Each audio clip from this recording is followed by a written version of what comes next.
إن الحمد لله نحمده ونستعينه ونستغفره ونعوذ بالله من شرور أنفسنا وسيئات أعمالنا من يهد الله فلا مضل له ومن يضلل فلا هادي له أشهد أن لا إله إلا الله وحده لا شريك له وأشهد أن محمدا عبده ورسوله وقال الله تعالى في القرآن الكريم أعوذ بالله من الشيطان الرجيم يا أيها الذين آمنوا اتقوا الله حق تقاته ولا تموتن إلا وأنتم مسلمون أما بعد.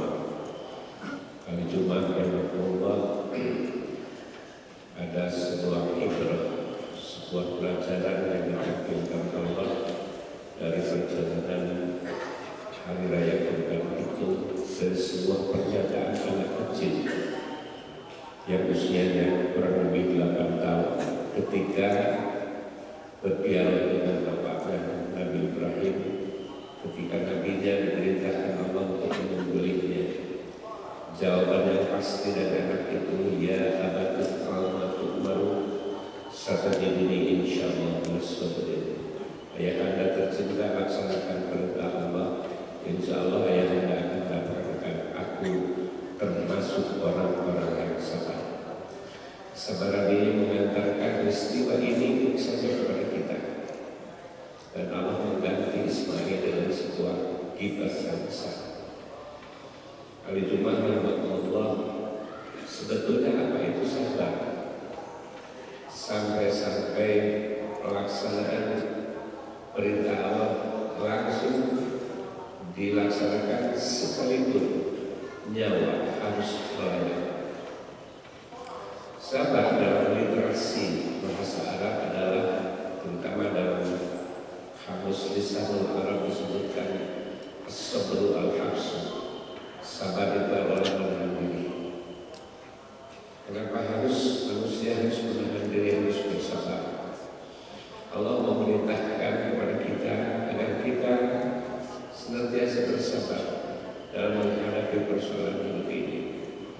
Surat Al-Imran ayat 200 Allah menyampaikan ayatnya kepada kita, ya ayyuhalladzina amanu sabiru wassabiru warabitu wattaqullaha la'allakum tuflihun.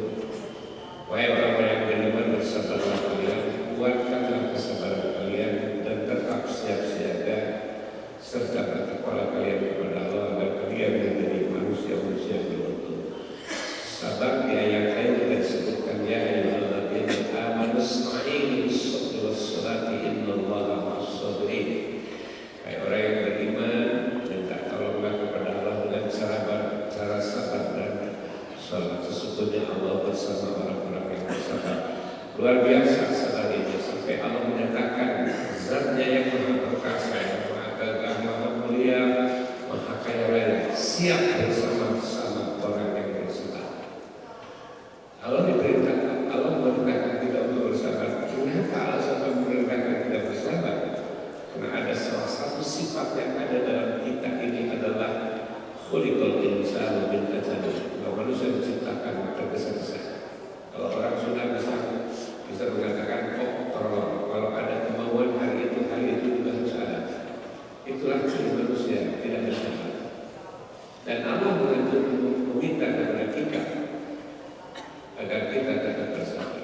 Kemudian, kalau tadi saya menyampaikan secara bahasa bahwa as-sabr itu al-habsu, sabar itu menahan diri. Secara syariat, sabar itu apa? Yang pertama, sabar itu menahan diri agar tetap dapat melaksanakan perintah Allah. Seperti halnya Nabi Ismail, apapun risikonya dia laksanakan. Dan jelas nyambung antara pernyataan beliau dengan apa yang dilakukan oleh beliau sendiri. Insya Allah, kata beliau, termasuk orang-orang yang sabar. Ketika mau disembelih, siap. Itulah kenapa? Karena taat kepada perintah Allah. Bagaimana tadi? Kenapa dalam pendekatan Allah perlu sabar? Mau diakui atau tidak? Kalau kita ingin melaksanakan salah satu ibadah kepada Allah, mau apapun jenis ibadahnya, Kadang-kadang kemalasan itu hadir bersama kita. Setan mengganggu kita agar kita malas sholat subuh saja jadi jangan sujud. Padahal mendengar azan subuh, kenapa sampai begitu? Perlukah kesabaran? Sangat perlu dilakukan kesabaran oleh kita ketika melaksanakan perintah-perintah Allah. Maka orang yang kaya tadi tidak bisa haji, tidak bisa umrah dan tidak bisa berkurban. Kenapa? Walau alam sholat. Seperti itulah gambaran manusia. Yang kedua, bahwa sabar itu menahan diri dalam menghindari maksiat kepada Allah. Ini nomor dua, menghindari segala maksiat kepada Allah Subhanahu wa Ta'ala. Sekarang itu orang-orang itu namanya terjadi perampokan, pembegalan, terus pembobolan, luar biasa. Kelakuan orang sekarang ini narkoba, udah jelas judi online itu merusak mentalitas manusia. Padahal kalau orang tahu konsep sabar, tentu dia bisa menghindari. Dalam hal menghindari maksiat kepada Allah. Saya kembali ke tadi, bahwa manusia itu tergesa-gesa. Itu diciptakan manusia itu lalu seperti itu, punya karakteristik tergesa-gesa. Kalau mau kaya ini segera kaya, tak peduli cara apa yang dilakukan. Kalau mau itu, mau ini, mau itu, tidak terlatih kesabarannya, akhirnya melakukan hal yang tidak dibenarkan oleh agama dan tidak dibenarkan oleh aturan negara. Hal itu yang dimuliakan oleh Allah Subhanahu wa Ta'ala. Yang ketiga, ada menahan diri atau tabah dalam menghadapi ujian dari Allah Subhanahu wa Ta'ala. Cuma yang dimuliakan Allah Subhanahu wa Ta'ala, hidup ini ujian, Pak. Senang atau tidak senang, bahagia, menderita, itu ujian dari Allah. Jangan dikira kebahagiaan itu bukan ujian. Jangan dikira kebahagiaan yang diberikan oleh Allah kepada kita itu ujian. Itu ujian juga.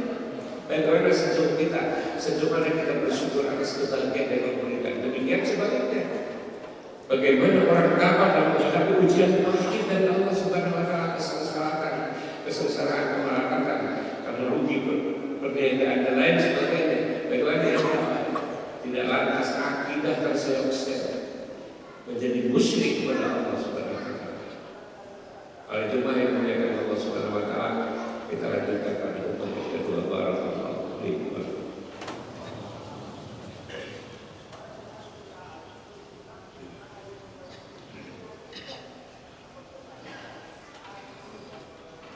Alhamdulillah alladzi arsala rasulahu bil huda wa dinil haqq yuzhirahu 'ala dini kullihi wa kafa billahi shahida. Asyhadu an la ilaha illallah wahdahu la syarika lah wa asyhadu anna Muhammadan abduhu wa rasuluh. Amma ba'd. Kita lanjutkan ke yang kedua. Implikasi apa dari kesabaran? Tentunya ada hikmah di balik kesabaran, ada implikasi di balik kesabaran ini. Di dalam surat Az-Zumar ayat 10 Allah menerangkan kepada kita, innama yuwaffas sabiruna ajrahum bighairi hisab. Sesungguhnya orang-orang yang bersabarlah yang akan dicukupkan pahala mereka tanpa batas. Tak dicukupkan, namanya dicukupkan, bukan dikayakan. Konsep manusia ingin kaya, tapi Allah memberikan kecukupan. Beda konsep antara kaya dan cukup. Contohnya dalam hidup kita, ke kantor pakai sepeda, capek, berdoa ke Allah, mau pakai motor, nah sudah cukup, bisa beli kebetulan. Jangan minta kaya, jangan cukup. Pada gilirannya sudah semua tercukupi, ya cukup. Dalam kategori kaya, akhirnya ke sana. Nah, Allah Subhanahu wa Ta'ala akan mencukupkan pahalanya tanpa batas. Di mana dunia dan akhirat? Pahala Allah akan datang di dunia dengan cara yang bersama, seperti halnya yang dilakukan oleh Hizbut itu, dengan seefektivitas yang luar biasa.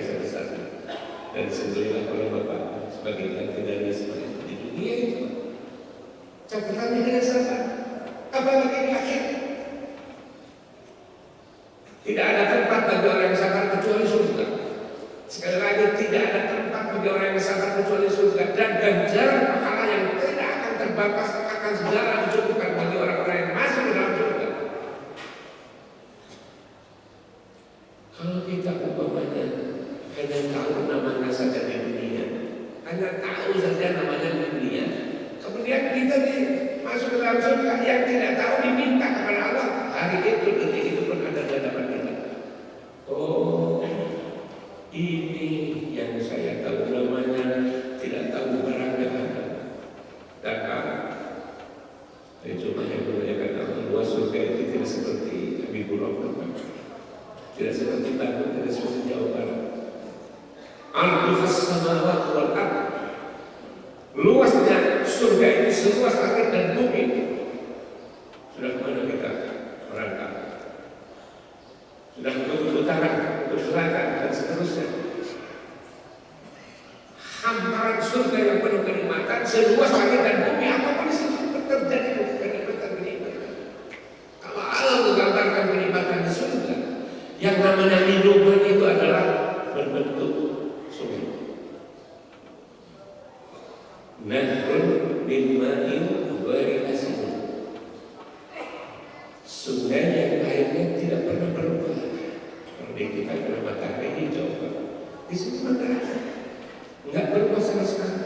Nahrun min labanin, sungai dari air susu. Nahrun min asalin, sungai daripada asam madu. Nahrun min khamrin, sungai dari khamar. Di surga itu ada. Tidak seperti kita di gelas, pakai gelas itu pakai gelas. Enggak, di surga itu ada sungainya di situ.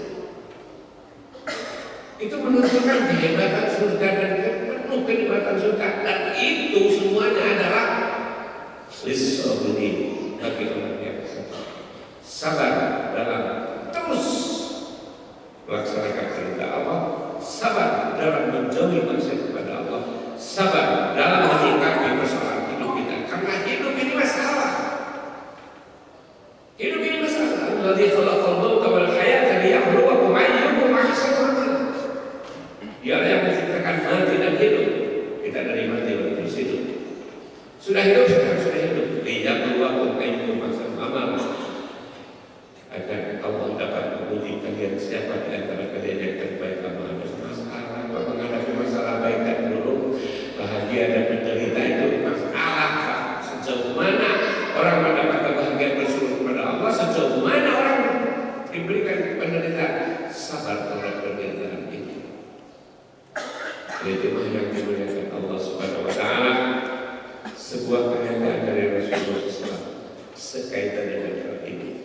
Ajaban li amril mu'minin li'anna amrahu kullahu lahu khairun in asabathu sabra syakara fakana khairan lahu wa in asabathu dharra'u sabara fakana khairan lahu.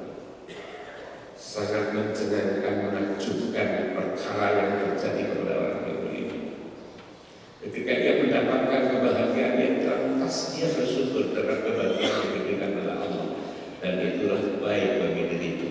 Sebaliknya, bila dia diberikan penderitaan, dia pun langsung bersabar dengan diri, imannya tidak tersiap-siap, langsung mendekatkan diri kepada Allah Subhanahu